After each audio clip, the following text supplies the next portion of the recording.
Okay, so I'm a little out of my area of expertise here. If you consider my area of expertise to be Resident Evil, which you very well may not. But regardless, I want to kind of talk about something that has nothing to do with that for once, or technically for the second time if you know of my The Evil Within retrospective video. But right now I want to talk about a game series by the name of Danganronpa, or maybe it's Danganronpa. I don't really know, and I don't really care too much to put in the time to figure that out because I've heard it both ways, and it's a big I don't care. I'm gonna say Danganronpa. Anyways, you're going to require a little bit of knowledge about this series to understand what I'm talking about, and if you think you'll ever want to play through it, I recommend you not listen to what I'm going to say at all, because I'm going to spoil the major premise of the entire plot and the ending of the series. But if you don't care about that, I'm going to give a little backstory about what the game is about if you don't really know. I mean, odds are you do if you care enough to hear about my opinion on this, but regardless, a little, brief introduction doesn't hurt, I guess. So Danganronpa is basically a visual novel murder mystery game where there's three main games, all the same basic premise. A group of students are at this high school, quotation marks, and they are told by a stuffed animal bear that they have to kill each other, and if you can kill someone and get through a trial without being found out it was you get to leave, otherwise you have to live there forever. Fun stuff, right? So the main gameplay is you just walk around day-to-day life. It's like a social thing, like you spend your time with people, and then once someone eventually gets killed, you do the investigating, which is kind of hand-holdy. You don't really do much investigating other than just clicking on everything in every room. And then once that's over, you do the trial, which is the most fun part, which has a bunch of different things in it, from picking the right evidence to random mini games, stuff like that. But for the purposes of this video, what's important to know is that the main purpose of pretty much every game is to figure out who the mastermind is. Because the person you always play as doesn't really feel like killing people. They'd rather, be friends and try to figure out how to get out of there together, And as you might expect, you don't find out who the mastermind is until the very end of the game. Pretty much every time. There's definitely ways to figure it out beforehand, but you're intended to, slowly figure it out right as the climax comes up.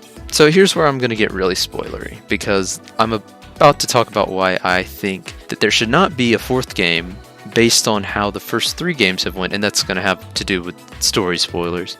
So the first game ends, and you find out that the mastermind is Junko, who supposedly dies right at the very beginning of the game. But I played this game like a year ago, and with how much stuff you see about her character online, it's pretty obvious, at this point that she's not actually dead and that she has a bigger role in the story, so I kind of figured that much. But what's important is she dies at the end. She executes herself. However, the big mystery at the end is the 6 remaining students. They're about to leave the school, and they don't know what waits for them out there, because Junko said the world's been destroyed and you can't breathe outside. So that sets up for a pretty good sequel, right? Yeah, it did. The second game, makes sense because there were still questions to be asked. You're out there thinking oh, is this a prequel? Is this a sequel? At least I was. Well, actually, you kind of know it has to. You think it's a sequel, but then it is a sequel, but then it's hard to explain in great detail.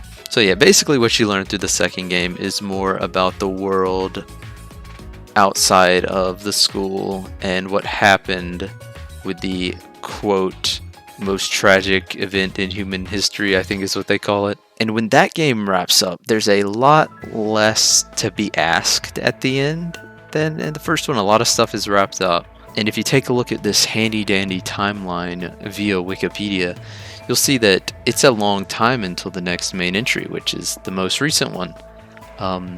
Yeah, there's an anime that I think is canon.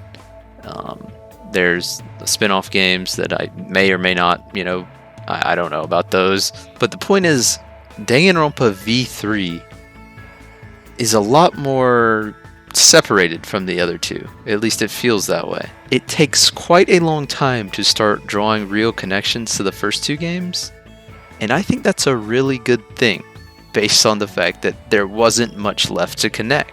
Now I'm going to go ahead and jump ahead to the main ending and kind of whole point of the game, which I thought was really cool. Danganronpa V3 actually means Danganronpa 53, V Roman numeral, It works. And once this is revealed on the final class trial, it's said that this is the 53rd ever Danganronpa, and then it shows like the titles of all the ones before, and that, you know, they're fictitious, but the first two are the names of the actual games that exist in real life, and it's implied that all of these things have been forms of media that people have watched. And the character you're playing as well as the remaining students up to that point, are told that they agreed to be on this show that is being watched nationally, globally, I believe.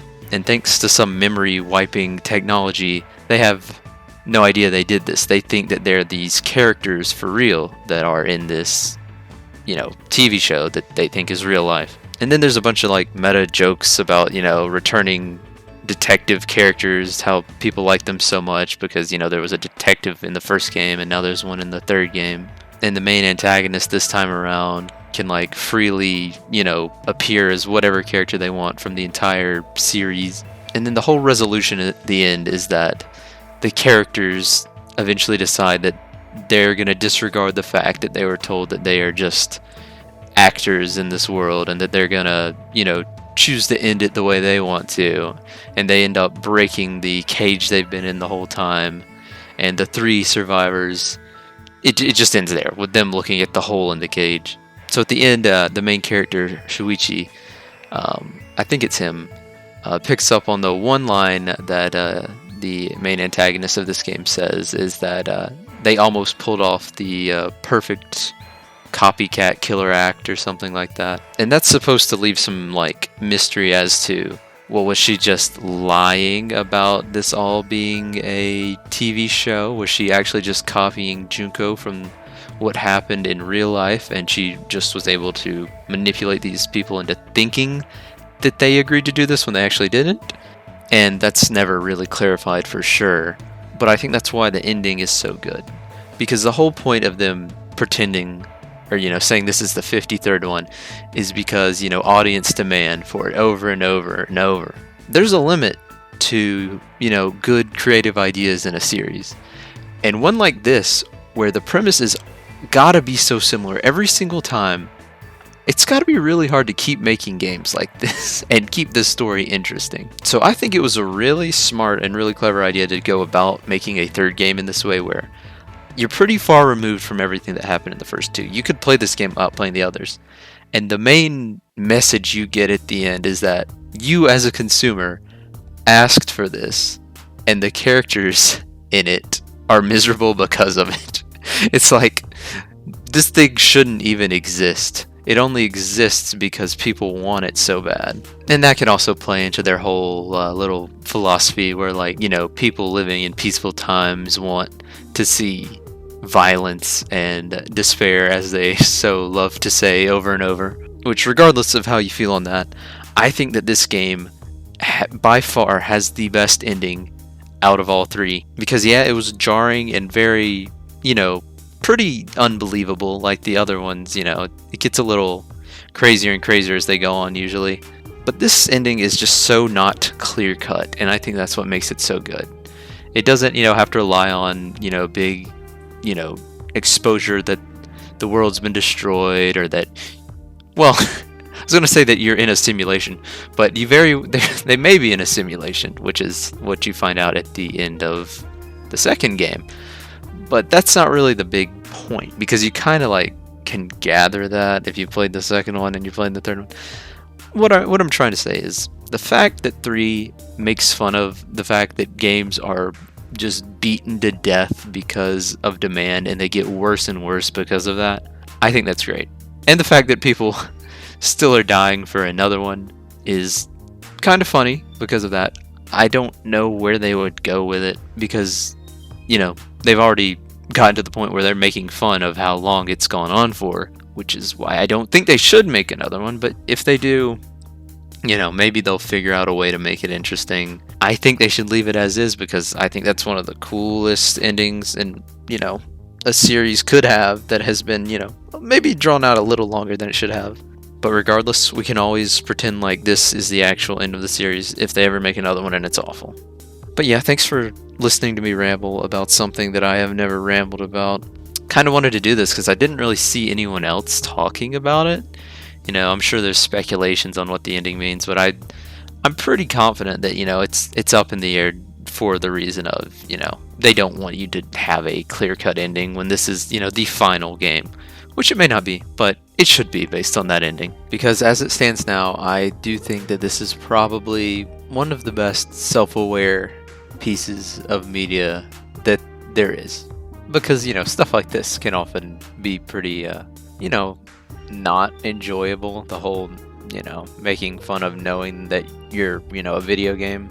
But Danganronpa V3 does it in a fun and surprising way, at least in my opinion. And I think as it stands now, it works as a pretty good trilogy, with the final game being the most fun, both gameplay-wise and story-wise. So that brings me to the end of my very out-of-nowhere Danganronpa rambling. I may never revisit this ever again, but, I like it a lot, so I figured it was worth doing at least once. I'm going to try and continue to expand my horizons on things that I talk about, and hopefully this weekend another new thing will come out from yours truly. But we'll see. No promises, it could be another 3 months, it could be 3 days. You'll just have to wait and see.